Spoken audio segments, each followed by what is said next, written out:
বিজেপিৰ বিৰুদ্ধে সকলো এক হওক ইনকিলাব ইনকিলাব ইনকিলাব ইনকিলাব জয় অসম জয় অসম 2026 পৰ্যন্ত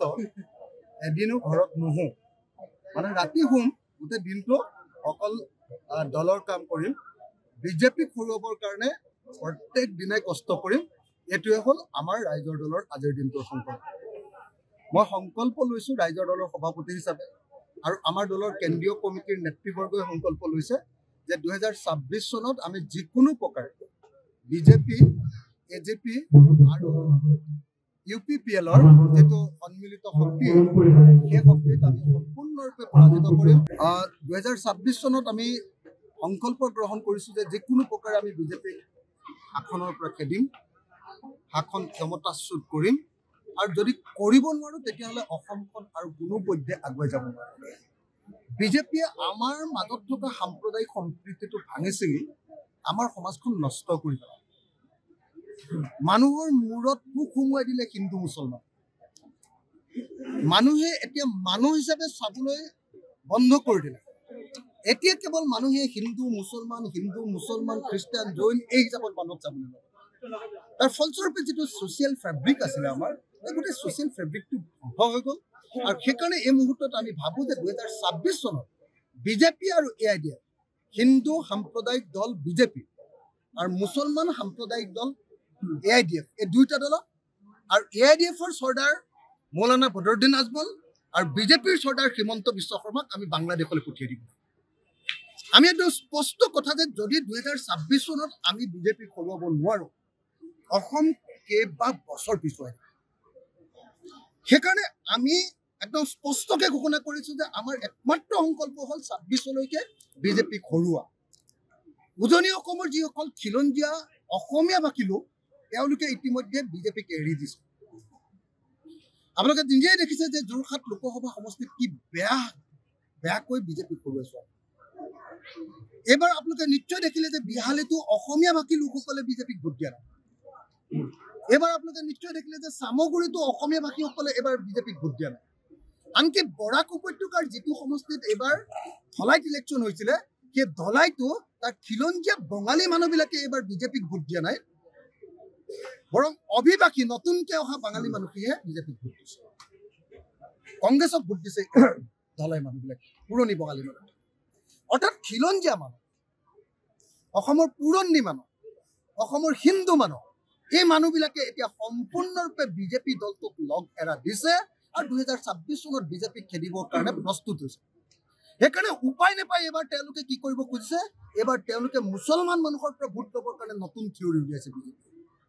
হিমন্ত বিশ্ব শৰ্মাক আপোনালোকে নিশ্চয় দেখিছে এবাৰ ঘোষণা কৰিছে যে তেওঁলোকে 5টা বিধানসভা সমষ্টিলে 6টা বিধানসভা সমষ্টিত এবাৰ মিয়া ভোটেৰে বুলি তেওঁ নিজে কৈছে মুছলমান ভোটেৰে এবাৰ তেওঁ জয়ী হ'বৰ কাৰণে চেষ্টা কৰিছে সামগুৰি তাৰপিছত কি নাম আছিলে এইকেইটা সামগুৰি তাৰপিছত আপোনাৰ উত্তৰ কৰিমগঞ্জ দক্ষিণ কৰিমগঞ্জ সামগুৰি কাষৰ এইকেইটা কি নাম আছিলে আপোনাৰ আটাইকেইটা লাহৰীঘাট আৰু এটা আছিলে এই সমষ্টিকেইটাত তেওঁ কৈছে যে এইকেইটা সমষ্টি আমি জিকিম তাৰমানে যি সময়ত দিনে ৰাতিয়ে কেৱল মুছলমান মাৰিব লাগে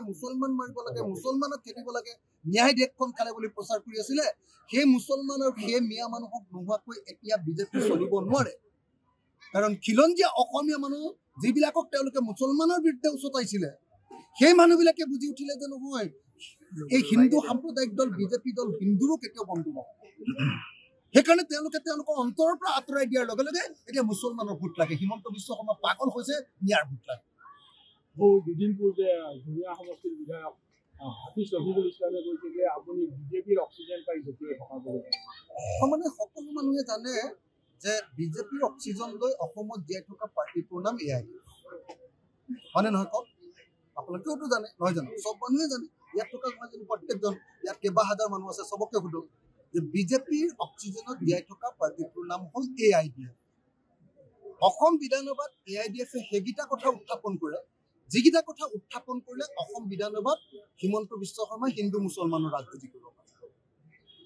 বাকি সকলো কথাতে হিমন্ত বিশ্ব শৰ্মাক একদম আপোনাৰ মানে তাৰ টেবুলত চপৰিয়াই AIDF সাপোৰ্ট কৰে নে নকৰে আপোনালোকে বিধানসভাত চাই থাকে গতিকে পৃথিৱীৰ সকলো মানুহে জানে যে অসমত দুটা সাম্প্ৰদায়িক দল আছে আৰু তাৰে এটা হ'ল হিন্দু সাম্প্ৰদায়িক দল বিজেপি আৰু এটা হ'ল মুছলমান সাম্প্ৰদায়িক দল AIDF হিন্দু সাম্প্ৰদায়িক দল বিজেপিৰ অক্সিজেন লৈ মুছলমান সাম্প্ৰদায়িক দল AIDF জীয়াই থাকে আৰু মুছলমান সাম্প্ৰদায়িক দল বিজেপিৰ অক্সিজেন লৈ হিন্দু সাম্প্ৰদায়িক দল বিজেপি স্যাৰ যোৱাকালি ভয়ানকভাৱে এই দুটা দল ভয়ানকভাৱে দেশৰ জনগণৰ কাৰণে এটা শত্ৰু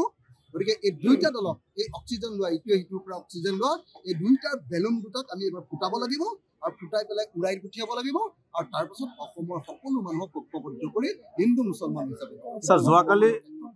স্যাৰ সৰ্বগড় বিধায়ক মনোৰঞ্জন তালুকদাৰে আটা খোৱা মন্ত্ৰী বুলি ৰঞ্জিত কুমাৰ দাসক প্ৰত্যাখ্যান কৰা পৰিলক্ষিত কৰিছে আৰু কেইবাগৰাকী নেতাৰ ওপৰত একদম সঁচা কথা যে অসমলৈ যি আটা আহে TDSৰ যিটো আটা সেই আটা মানুহে খাবলৈ নাপায় সেই আটা কমিশ্যন লৈ বেপাৰীবিলাকক মিলাৰবিলাকৰ হাতত মন্ত্ৰী আৰু অফিচাৰবিলাকে দি দিয়ে তো গতিকে ডেফিনেটলি মই ভাবোঁ যে এই বিষয়টোৰ ওপৰত এটা চিৰিয়াছ তদন্ত হ'ব লাগে আৰু অচিৰে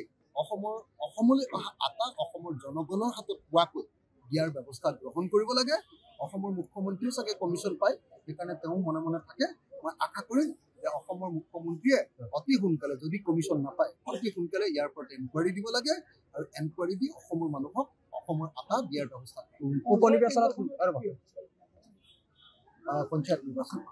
পঞ্চায়ত নিৰ্বাচনত ডেফিনেটলি আমি ইলেকশ্যন খেলিম কিন্তু মই মানে এতিয়া মোৰ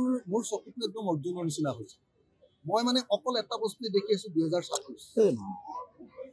মই 2026 শুওঁতেও এতিয়া 2026 দেখি আছো বহুতেও 2026 দেখি আছো আপোনালোকৰ লগত কথা পাতি থাকোঁতেও সৌদুখত 2026টো মই লৈ থকা দেখিছো কাৰণ মই জানো যে 2026ত যদি বিজেপিক আমি অসমৰ ৰাজনীতিৰ পৰা বিদায় দিব নোৱাৰো অসমখন চিৰকালৰ কাৰণে শেষ হৈ যাব সেইকাৰণে মই পঞ্চায়ত নিৰ্বাচনত ডেফিনেটলি লাগিম কিন্তু পঞ্চায়ত নিৰ্বাচন মোৰ লক্ষ্য যিকোনো খবৰৰ বাবে যোগাযোগ কৰক 7099017330 অথবা 7099017390 নম্বৰত